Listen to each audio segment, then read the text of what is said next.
Welcome to the series on my channel where I analyze every single Treyarch Zombies map all the way up until Cold War Zombie. For today we have the first Black Ops 1 map of the bunch, Kino der Toten. A very controversial map in this day and age. What used to be many people's favorite map is now met with utter disdain from most fans. However, today I'll be going over my opinions, what the map introduced, what the map did right, what it did wrong, and just pretty much everything about that, including some lore and trivia and things like that. So without any further ado, let's hop right into it and get into the good things about this map. So as always, the good things about this map start with the lore. The lore at this point is pretty much never going to be in the bad session. So, the lore on this map is pretty simple, but it's pretty effective for what it is. Via teleportation accident at the Doris facility from Dempsey overloading the teleporter with a Wunderwaffe shot, they end up getting sent forward in time to 1963, all the way to an undead theater. Now, after a tough battle, they discover a lunar lander and then take it to Ascension. Like I said, there's not really much lore here other than the fact in the loading screen we hear that Richtofen has some major distrust for his teammates. He doesn't really understand why they're there, what they're benefiting him for, other than the fact that he can just use them as toys pretty much to help him along his scheme for ultimate power. Not really much in terms of lore, but it's still really good stuff for what it is, and of course radios and stuff and all that. It's pretty good. Lore section's a bit shorter than the Doris one. As we all know, Doris was filled with lore, but for what it is, the one in Kino is pretty good as well. Kino does introduce a few things, other than what some people will tell you in it that doesn't introduce anything. It introduces a few things, and one of those things is the Thunder Gun. The Thunder Gun is, without a doubt, either the best or one of the best wonder weapons inside of Call of Duty Zombies due to a few factors. One of the factors is its ammo is pretty good, especially in Black Ops 3 where it can drop max ammos. Number 2 is literally the textbook definition of get out of jail free. You press the trigger and everything literally dies and your screen shakes. It is the most powerful feeling gun in Zombies. It's an amazing gun. It looks sick. It has an amazing pack-punch name. There's literally no problems with this weapon, other than the fact that it doesn't drop max ammos in Black Ops 1. But as I stated, in Black Ops 3 it does. This weapon is literally, though, you see the picture of this thing, you immediately think of Zombie. It's that popular. It's an amazingly designed gun. It's amazing in-game and performance. Everything about this gun is awesome. And it's on this map to allow newcomers to the Zombies mode to welcome them with open arms for a very fun high-round experience. Which leads us into our next point about my pro section, which is the simplicity, lack of difficulty, and just overall easiness of this map. Now, most people view that as a bad thing. However, in juxtaposition to the other launch map in 5 is very difficult and absolutely just destroys the player and doesn't give them anything. Kino doesn't do that. It allows the player to spread their wings a bit, easily hit around 115, 120, using the Thunder Gun training strategy. It lets people get good at the game. With only difficult maps, no one will ever get good at the game. With only easy maps, everyone's good at the game. The balance between the two maps is like yin and yang. You can't have one without the other. There needs to be balance, and Kino is the balance that 5 is to difficulty. This map being easy is required for some people to get good at the game and not rage quit from how difficult it is, and 5 is required for the opposite reason. 5 is required so people don't get bored of the game and they just uninstall it because it's too easy. It's literally required, and I have no problem with the difficulty. It also introduced training other than Shino Numa, which pretty much introduced the concept, but Kino is the one that absolutely integrated it into everybody's strategies. Training on the stage is one of the most memorable things that most Zombies players, including myself, have. Training on Black Ops 1's stage and just going to insanely high rounds, testing your skills, and overall just having a great time. So, with all that covered, we also have a little bit more of lore in the positive section of this video. The teleporter. We all know how the teleporter works on that. It's a simplified version of the reach, which was already very simple. Instead of linking 3 teleporters, you link 1 teleporter at 2 different locations to connect their wires together before you teleport to Pack-Up, which is actually inaccessible from the normal map, which is technically something this map introduces. Pack-A-Punch outside the map, outside the playable area where Zombies can't get you. It's a really cool thing. You're able to Pack-A-Punch without the worry of dying, which is nice. There's a window you can throw grenades out. You can pick up some more grenades, just get a bunch of free kills, get some points, maybe Pack-A-Punch twice. You also have the clock, which is ticking backwards, and then each player in their own game has the clock. And it's like they're in their own universe. It's really cool stuff. There's some lore behind it. I believe there's an audio reel inside the Pack-A-Punch room too. It's just a really cool thing, and that's not even it. When you're done and you teleport back, there is a very small chance you can get sent to one of multiple locations. one being a dentist office. You can get sent to the house. You can send to a destroyed version of the house. You can send to like a boardroom. And these rooms are so mysterious. You want to know, like, why the hell am I here? What is going on? You want to know more. And it's like, just as soon as you look around, you just end up teleporting back. And then it just makes you want to keep playing. It makes you want to come back and try to go for more, get more of these secrets on camera to tell you, like, your friends and stuff. It is insane.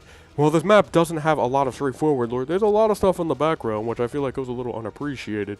It's really good stuff. The teleporter lore on this map is something special, and I love when I got the house when I played, and like, oh my gosh, that shit was so fire. I wanted to get the destroyed version of the house. It's just, I really like this map for that reason. And then when you teleport too, there's like a chance, like during the transition period when you teleport, that you can like see like images of various characters and objects and stuff. It's just really cool stuff. And speaking of like Easter eggs and lore and stuff like that, I never normally cover things like this, but the Easter egg song 115 being an ungodly song in terms of quality. This song is absolutely insanity. I believe it's the only metal song for zombies too, is it not? If I'm not, you can feel free to correct me, but this song is just the GOAT, dude. It's one of my favorites. I don't know if it's my favorite. It's tied for me with, which is going to be a controversial opinion.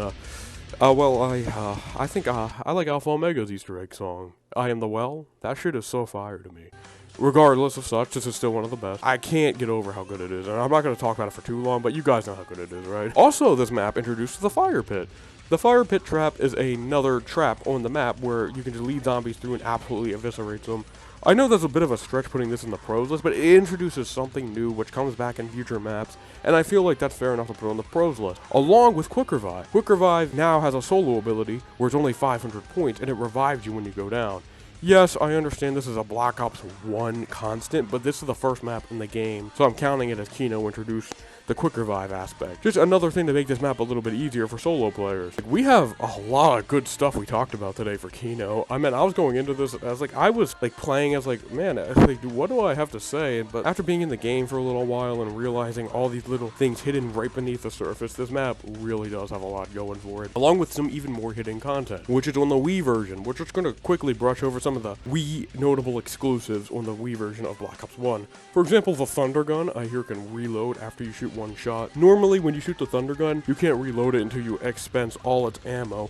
However, on the Wii version, you can reload it whether you have 3 or 2 shots. It's really cursed, but it's a really good strategy. Also, the AUG is a wall buy under the sentry turret in the stage room, which is very bizarre. Normally, the AUG isn't a mystery box exclusive, but on the Wii version, you can buy it off the wall, which is really cool. Especially since the AUG is really good when pack a bunch. It gets like a grenade or shotgun attachment, which is really nice. And speaking of turret trap, I believe this is the map that introduces that. I'm not putting it in here for sure because I'm not entirely sure if this appears anywhere else, but I believe this map also introduces the turret trap, which is always a welcome addition. With all the good stuff covered, let's go over the negatives I have about this map. Lack of important lore.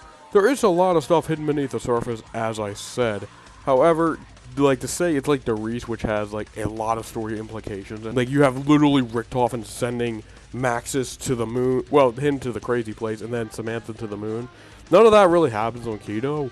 But look, I said there is the teleporter lore, which is really cool, but there's really not a lot that actually impacts the main canonical story.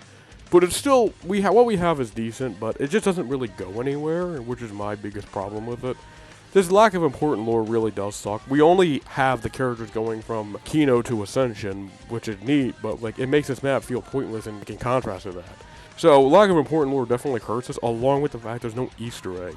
Other than 115's Easter egg song, which is definitely worthy as an amazing song, there's no Easter egg like on Doris with the fly trap. I don't know why they didn't add one. This was supposed to be DLC for World at War. Why didn't they add a new Easter egg in? It beats me. But that definitely does really suck also. And piggybacking off the lack of important lore, we don't have an intro cutscene like 5. This is a constant with a lot of Black Ops 1 maps, but like no intro really sucks other than the audio log from Richtofen. If that was animated, that would definitely help.